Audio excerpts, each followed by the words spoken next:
It's HYLN video time, and I'm responding to someone's comment that reads, I know you like to stick to raw data, but what's your opinion on Kamala administration versus Trump's when it comes to HYLN's success story? Under which administration would Thomas be more successful, or do you think HYLN will be successful regardless? You're going to force me to get political here, which I'm sure is triggering to some people, but the word success is mentioned twice in this comment. So let's see what contributes to success. And to do that, we're going to have to listen to Mr. Chris. And you see a lot. Advance to minute, I think it's about 4. Certainly, I learned a lot about the details of software development. Some tools worked better than others. Some processes were more robust. Some ways of tracking and managing worked better. But throughout it all, there was a clear and distinct difference. There was a single thing that separated the projects that succeeded from those that failed. And the question is, what distinguished that? What was that characteristic? And that difference was vision. The projects that succeeded all had a clear, unambiguous, measurable vision for where they were going. Everyone on the team knew precisely what they were shooting for. The entire team rallied around the vision, and they were able to withstand setbacks and challenges because they had this clarity of vision. The projects that failed did so for a variety of reasons. They were underfunded, they got sidetracked, they ran out of time in the market. But there was a common thread there as well. None of the projects that failed had a clear vision. It turns out that projects with a clear vision succeed in spite of their issues. So if they have a vision, it really doesn't matter if it's Trump or Kamala running it. But then the question is, does HYLN have a vision to succeed? The projects without one failed because of their issues. It wasn't the lack of vision that killed them. It was simply that they couldn't survive without one. Also amplifies the importance of vision. At each level in the organization, everyone sees a slightly different view of the company. Everyone sees the problems and progress slightly differently. Everyone has a different view, and they see nearly everything through their own lens. A clear vision is the unifying force that keeps whole organizations tied together. Without a clear vision that is unified, clear, and shared by everyone, their own fragmented perception of the organization drives their actions. If you have a clear vision, that becomes the target, the glue, the unifying force that keeps everyone pointed in the same direction. So is everyone in the same direction? Is there a point in the same direction? Is there a vision? And when I scour Glassdoor reviews, which is employee or ex-employee reviews from the company, and you look for the word vision or direction, what do we get? Lack proper direction, maturity, and vision. Change in direction of priorities can be frustrating. They have no direction, and when they do get a direction, they can change course very quickly. Very poor leadership. They seem aloof on what they want and the direction of the organization. That's not reassuring. So now we're going to have to take a look at Trump versus Kamala. But before I get to that, you have to take a look at Trump and Biden in the previous debate before the current debate. Have very different visions on climate change. President Trump, you say that environmental regulations have hurt jobs in the energy sector. Vice President Biden, you have said you see addressing climate change as an opportunity to create new jobs. For each of you, how would you both combat climate change and support job growth at the same time? Starting with you, President Trump, you have 2 minutes uninterrupted. So we have the Trillion Trees program. We have so many different programs. I do love the environment, but what I want is the cleanest, crystal clear water, the cleanest air. So Trump loves the environment, and he really loves clean air and clean water. What else is there? Have the best, lowest number in carbon emissions, which is a big standard that I notice Obama goes with all the time. So it sounds like there's really no problem with emissions or anything like that, listening to Trump. Not Joe. I haven't heard Joe use the term because I'm not sure he knows what it represents or means, but I have heard Obama use it. And we have the best carbon emission numbers that we've had in 35 years under this administration. So there's no problem. Everything's fine. We are working so well with industry, but here's what we can't do. Look at China, how filthy it is. Look at Russia. Look at India. It's filthy. The air is filthy. The Paris Accord, I took us out because we were going to have to spend trillions. So the Paris Accord is a global unification amongst many countries to address this change that they're talking about, and Trump decided we don't need to be in there either because everything's fine.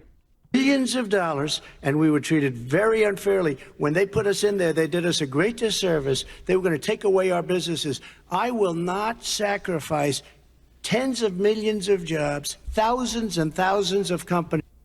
So it's a question of addressing change or keeping businesses running. Because of the Paris Accord. It was so unfair. China doesn't kick in until 2030. Russia goes back to a low standard, and we kicked in right away. It would have destroyed our businesses. So, you ready? We have done an incredible job environmentally. We have the cleanest air, the cleanest water, and the best carbon emission standards that we've seen in many, many years. Everything's fine. Nothing. We don't need to do like advanced technologies or anything like that. That's what it sounds like to me. Vice President And we Biden. haven't destroyed our industries. Vice President Biden, 2 minutes to you, uninterrupted.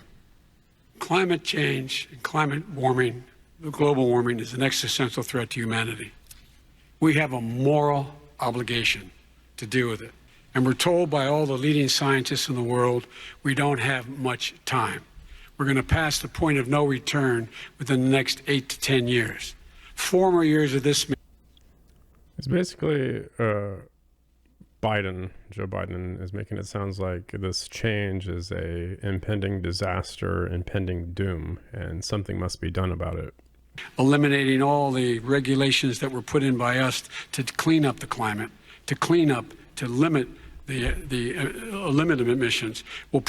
So it sounds like one side wants to address change and the other side of the administration does not want to address change. And it sounds like one puts measures into place and then the other side, which would be Trump, would undo them.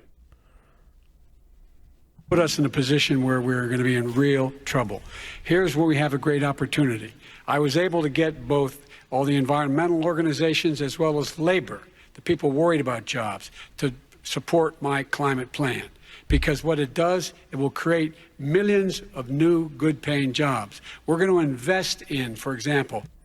Now he's making it sound like Mr. Biden, former President Biden, is making it sound like that addressing the change would actually help with jobs and help with the economy to counter what Trump's previously said.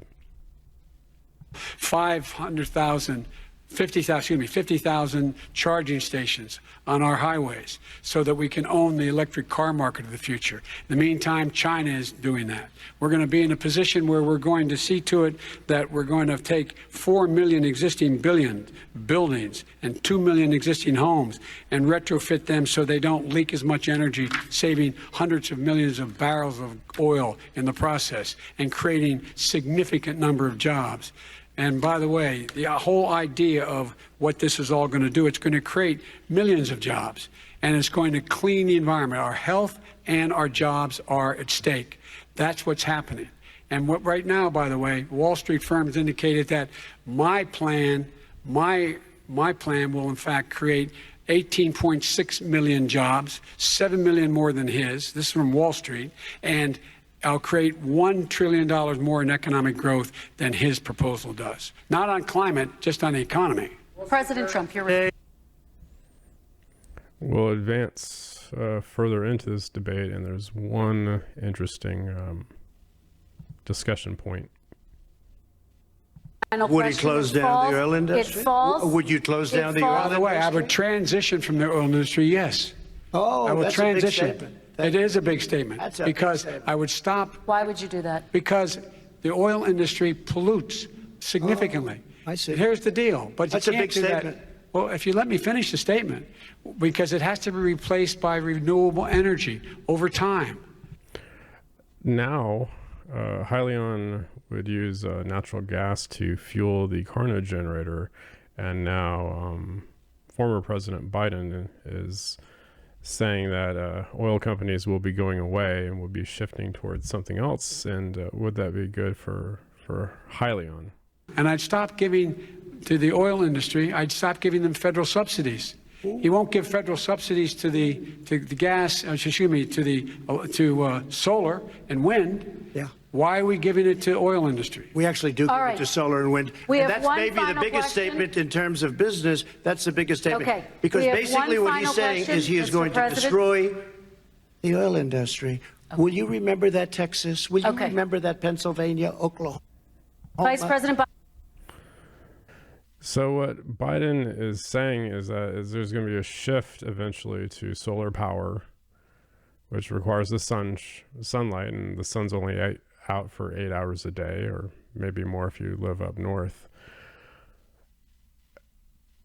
And wind, and you can't control how much the wind blows, and you need to build wind farms to do that. And he's saying there's going to be no more oil, because the oil is a bad thing, but the Carno generator, it would be powered on natural gas, which comes from the ground. Let's take a look at the current debate, talking about the same kind of topic here. That's important for a number of Americans, in particular younger voters, and that's climate change. President Trump, with regard to the environment, you say that we have to have clean air and clean water. Vice President Harris, you call climate change an existential threat. The question to you both. Now, I thought previously you said we have the cleanest air and cleanest water, but now it's changed from this, the interviewer saying that we need clean air and need clean water, but I thought we already had the clean air and water. I guess not, maybe. I don't know. Tonight is what would you do to fight climate change? And Vice President Harris, we'll start with you. 1 minute for you each. Well, the former president had said the climate change is a hoax. And what we know is that it is very real. You ask anyone who lives in a state who has experienced these extreme weather occurrences, who now is either being denied home insurance or it's being jacked up. You ask anybody who has been... So she's going on the offensive to basically says that Trump says that it's a hoax, and he's said that, oh, everything's fine.